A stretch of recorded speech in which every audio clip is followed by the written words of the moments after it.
My name is Suresh Kumar and this video is on income tax,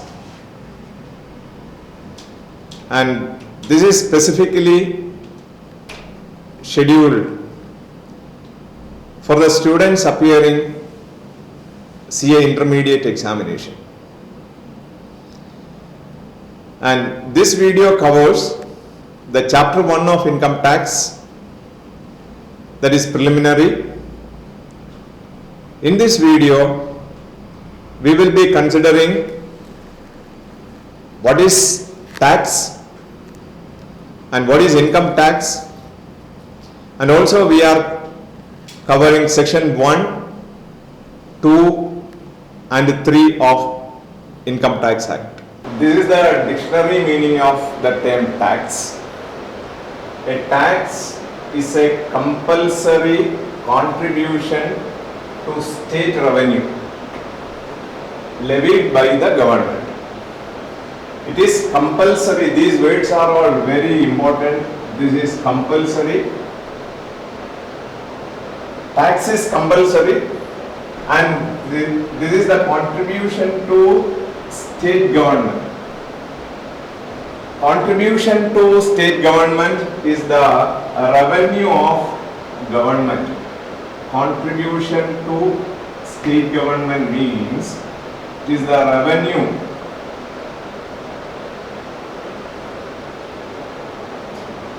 to the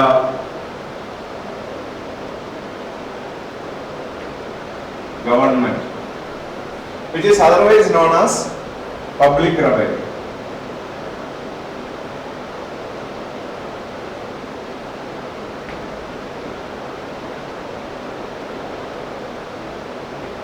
That is, the tax is the income or revenue of government, and it is compulsory contribution to state revenue, and it is levied by the government. The word levy is very important. Compulsory. Why it is compulsory? Because people are not ready normally. People are not ready to pay tax voluntarily. Therefore, the term is defined as compulsory contribution.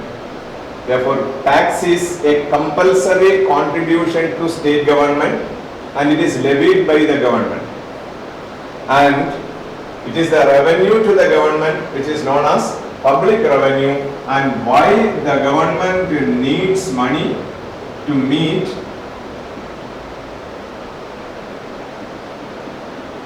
public expenditure.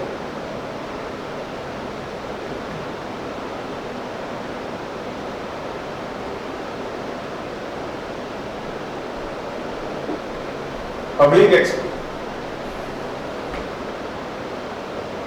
expenditure. To meet the public expenditure such as health, education and infrastructural development, and government is undertaking all sorts of infrastructural and other developmental activities which needs money, and it can be collected in the form of tax, and it is levied by the government. You should understand this word levy as imposition and collection.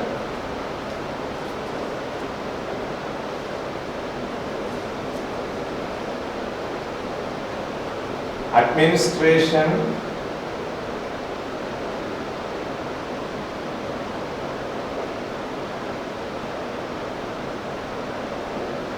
and collection. These terms are to be to understand what is the term levy. Levy is simply not imposition itself. It should be, the tax should be properly administered, and there should be clear-cut procedure to collect tax from the public. Tax is broadly classified into direct tax and indirect tax. And income tax is is an example for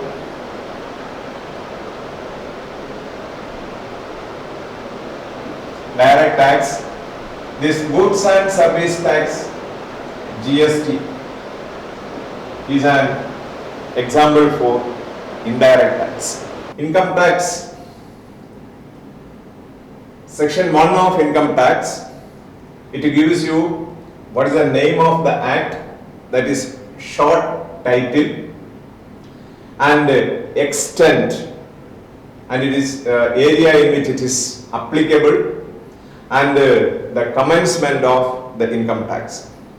And this section 1, there are 3 subsections, and in subsection 1 it is given that this act may be called the Income Tax Act 1961. Therefore, act is known as Income Tax Act 1961, and it extends to the whole of India. It extends to the whole of India. The term India is defined under Income Tax Act, that we will be looking into it later. And subsection 3, it is the commencement of the act, and it shall come into force on the first day of April 1962.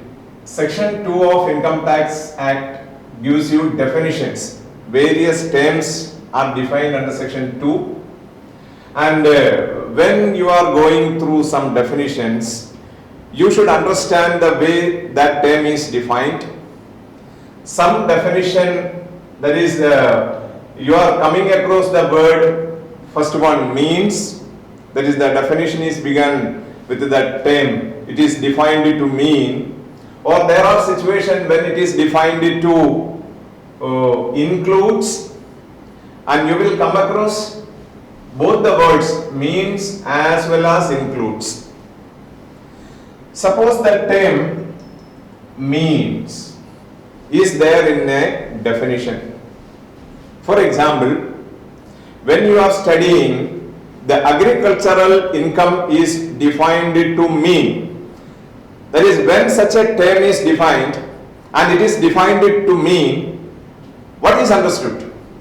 You should understand when a definition uses the word means, it is self-explanatory, that is exhaustive. What is the meaning? That is that what is defined is considered and nothing else. What the words and phrases given in that particular definition only be considered to understand the meaning of that term. For example, agricultural income under section 2 subsection 1 capital A is defined to mean 1, 2, 3, 4 items that we will consider later. That is, when it is defined to mean, you need to consider only that 4 items to understand the meaning of what is agricultural income. It is self-explanatory or exhaustive or self-contained, and there can be definitions beginning with the word includes. It is known as inclusive definition, where the statutes want to widen the scope of a definition. It is known as illustrative definition, because exhaustive definition is not sufficient to understand the meaning. Therefore, it is given in an illustrative manner. How will you understand it? Illustrative, that it includes those items specifically stated in this provision, as well as all other items satisfying the stipulated criteria. That is, the definition gives you the conditions to understand a definition, and if the conditions are satisfied and it is illustrative, we must consider all those items satisfying those conditions. And there can be definition which uses the word means as well as includes. For example, in the next case we will consider the definition of assessee, A part of the definition is defined exclusively and the other part is defined inclusively. That is, such definition is not only exhaustive but illustrative. We will come across all types of definitions and relevance can be understood under the respective definitions. Now I shall explain the meaning of the term assessee. It is defined under section 2 subsection 7.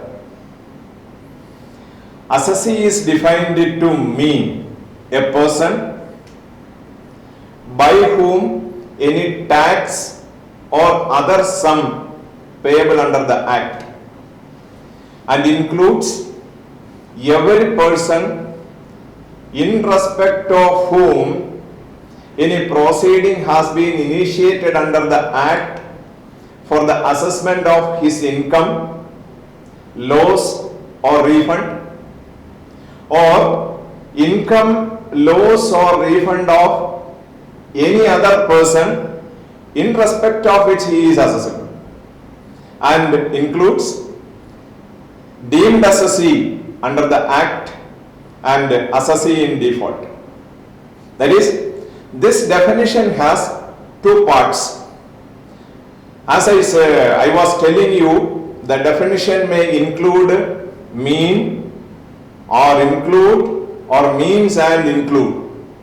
And this is an example of this definition, include mean as well as includes. That is, one portion is defined exclusively. What is that exhaustive portion? Assessee is defined to mean a person. Who is a person? That we will consider later. The person is defined under section 2 subsection 31. Why? What is the relevance of this person? Because assessee is defined to mean a person and includes person. Therefore, the definition of person is very important to understand who is an assessee. And assessee is a person, assessee is defined to mean a person by whom any tax or other sum means other sum of money payable under the Act. What does it mean? If you have any income tax liability, what is income tax liability? We will study later. First, the person or assessee is computing his total income, that is taxable income. If he has taxable income, he is liable to pay tax on his income. That is, any tax or other sum of money. What is other sum of money? If you are not paying tax on due time, you may be paying either interest or penalty. These are examples for other sum payable under the Act. Therefore, if you have any tax liability, you are an assessee. If you already pay tax and if some other interest liability is there, or when you are violating the provisions of income tax, you will be penalized. Therefore, this interest and penalty is liable to be payable, then also you are considered as an assessee. This is the exclusive part. If there is a tax liability, you are an assessee. If some other payment is liable to be paid, then also you are considered as an assessee. This is the exhaustive portion, and it also includes every person in respect of whom any proceeding has been initiated under the Act. Suppose you are a person liable to pay tax, not paying tax, and when a notice is served on you to pay the tax and file return of income, you are considered as an assessor. Therefore, you are an assessee in this purpose. That is, in respect of whom any proceeding has been initiated under the Act. When you are failing to file return of income, that the income tax department requiring you to file a return of income, that is proceeding has been initiated under the act for the assessment of his income or loss or refund. That is, there are situations when refund can be claimed by the assessee, or the income, loss or refund of any other person in respect of which he is assessable. That is, the tax liability may be on some other person, but this person is liable to pay tax. For example, in the case of minor, the parent is liable, the income is earned by the minor, and there are situations when the tax liability will be on the parent. In that case, this an assessee, and it is deemed assessee and assessee in default. These terms are not defined, but the situations gives you how to deem you an assessee and what are the cases where you are considered as an assessee in default. And for your examination purpose, and when this term is there to define assessee, you should understand you must give all these points to score the full marks. That is, tax liability, and there are three other situations, inclusive part. That is, I shall repeat it once again. Assessee is defined to mean a person by whom any tax or other sum payable under the act, that and includes, that is to mean and includes every person in respect of whom any proceeding has been initiated under the act for the assessment of his income, loss or refund, or income, loss or refund of any other person in respect of which he is accessible to tax, and all includes deemed assessee and assessee in default. Next, section 2, subsection 31, person. It is defined in an inclusive manner. What is the relevance of this term person? Because we already considered the definition of the term assessee. In the definition of assessee, it has two parts. One is exhaustive definition, that is assessee is defined to mean a person, and assessee is defined to include a person. Therefore, you should understand the importance of the term person, and the person is defined under the act in an inclusive manner that includes an individual, a Hindu undivided family, a company, a firm, an association of person or body of individuals, whether incorporated or not, a local authority, a very artificial juridical person not falling within the preceding subclauses. Now you should understand,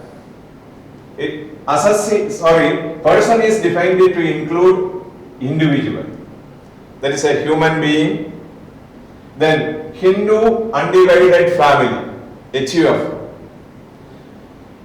That is, what is the condition to constitute an HUF? There should be at least one male member with the right to partition the property. Therefore, HUF also known as person. A company. Company definition of company is given separately under section 2 subsection 17, that we will consider separately. It can be an Indian company or other company. Indian company in the simple sense means that a company incorporated under Companies Act 2013. A firm is a partnership firm, association of person or body of individual, whether incorporated or not. That is, incorporation is not compulsory in the case to consider this association as a person, thereby consider as an assessee. Therefore, what is an association of person? You should understand individual, HUF, company, firm, AOP or BOI, local authority and other are person, and this is an association of person. Any person can be member in AOP. That is, an individual and HUF can constitute an AOP, or an individual and a company or firm can constitute AOP. Only thing that there should be at least 2 or more person to form association of person, and there should be a clear objective for profit making, and all the persons who are members in the AOP should involve in such activity. That is the objective of that combination. This is the criterion to constitute an AOP. That is, there should be more than one person.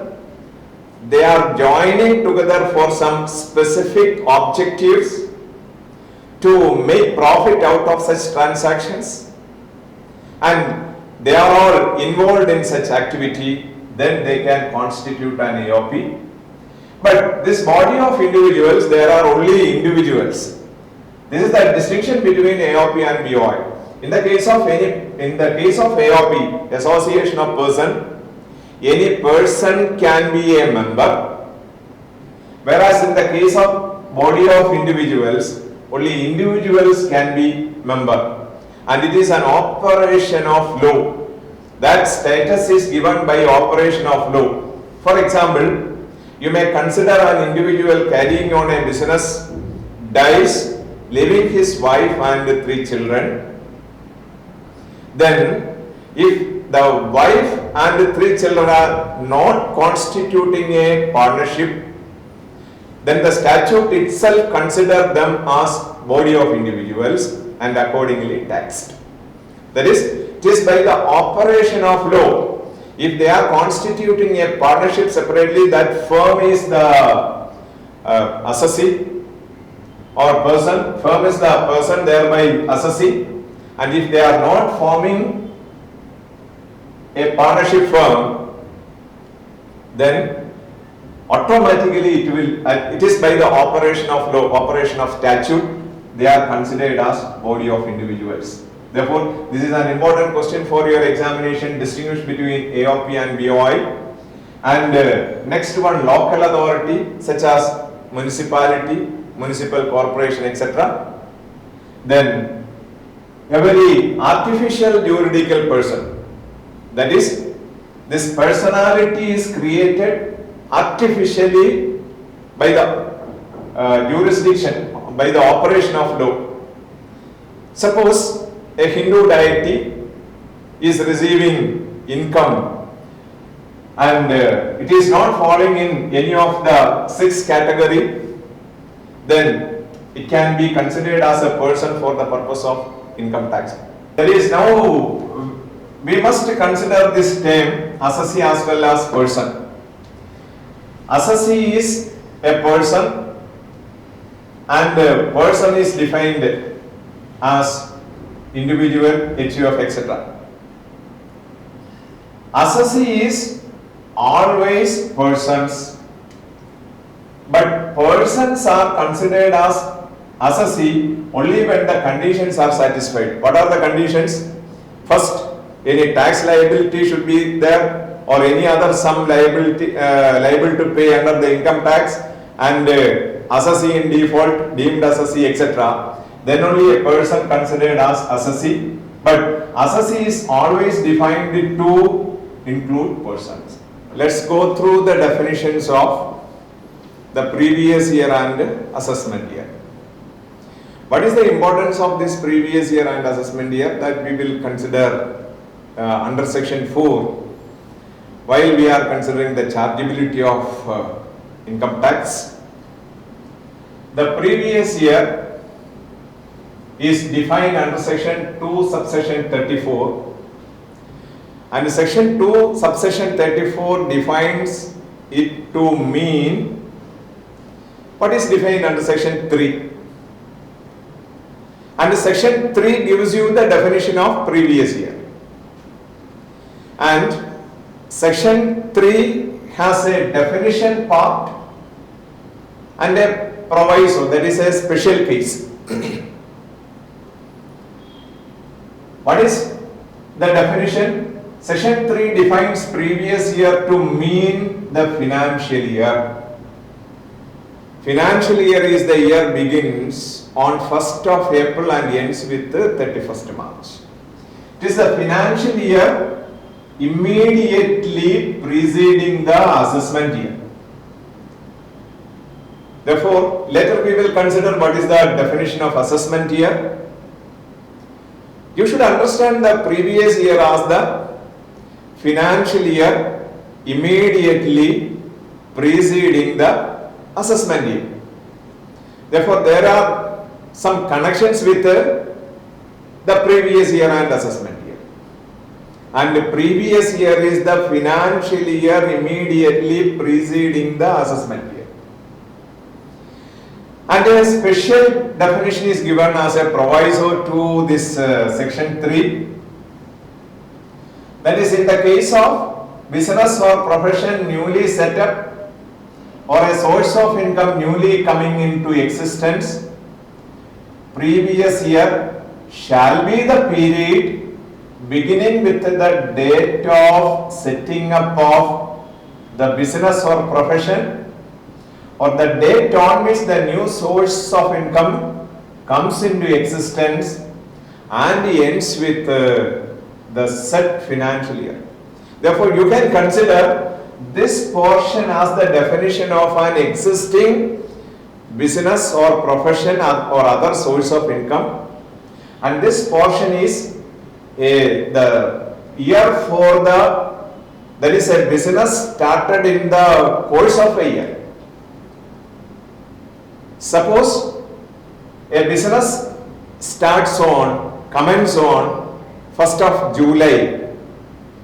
In that case, the previous year is not the full financial year. It is only from 1st July and ends with the 31st March of that year. For example, if you consider it is commenced on 1st July 2019, the financial year immediately preceding year is not applicable, that full year is not applicable. In such a case, it is the period from 1st July 2019 and ends on 31st March of 2020. And this is the definition of previous year. If you consider the previous year, it has two parts. One, a definitional part and a special consideration of the new business. That is, it is the financial year immediately preceding the assessment year. And in the case of new business or profession, the previous year means the period commencing from the setting up of the business and ending with the 31st March of that financial year.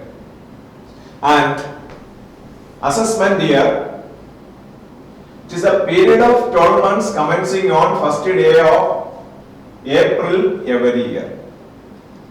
That is 12 months, period of 12 months from first day of April every year.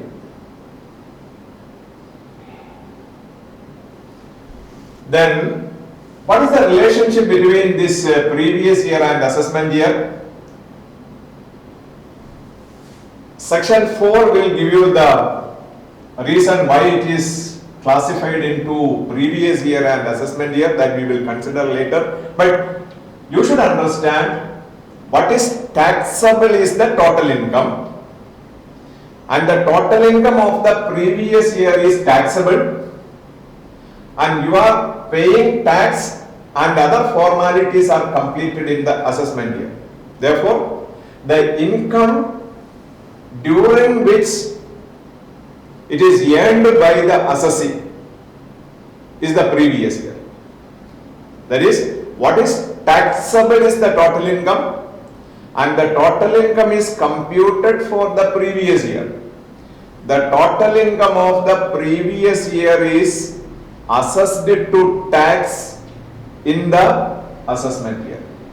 Now it is clear, previous year is the period preceding the assessment year, or assessment year is the period succeeding the previous year for the assessment of the income of the previous year. Income of the previous year is assessed and taxed in the assessment year. Now section 2 subsection 24, the definition of income. This is an illustrative definition, and definitely I shall explain you all the provision only at the end of this income, completing almost all the provisions of computation part. But we must know what is income. To understand income tax, we must know the meaning of income. Income simply means receipts.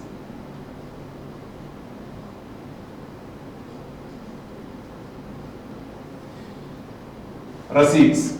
And Income Tax Act consider this receipt or distinguishes this receipt into two.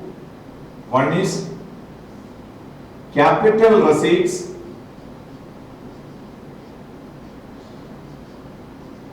and the second one is revenue receipts. Capital receipts and revenue receipts. Why such a distinction? Because the capital receipts are always exempt from tax.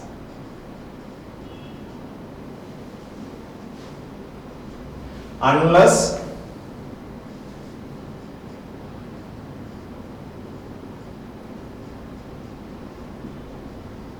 there is a specific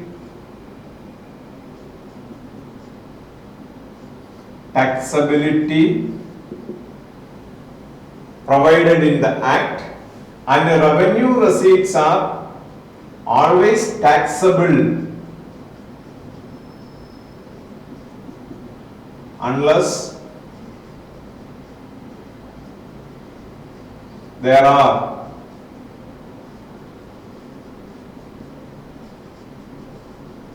specific exemptions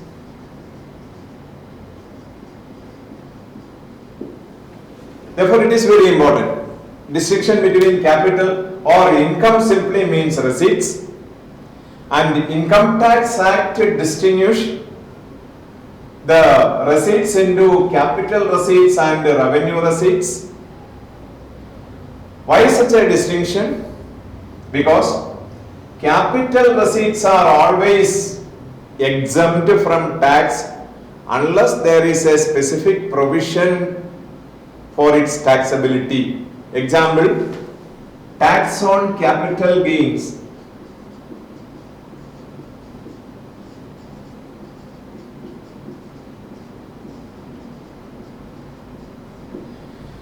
Capital gains is the profit on transfer of a capital asset. Capital gain is a capital receipt. What is the normal rule? Capital receipts are always exempt, but if there is a specific chargeability, it is taxable. And later we will study under section 45 any gain arising out of transfer of capital assets are capital gains, and it is taxable under section 45. Therefore, there are capital receipts which are subject to tax. Similarly, in the case of revenue receipts, it is always taxable unless there are some specific exemptions. That exemptions we will study later. Chargeability also studied later.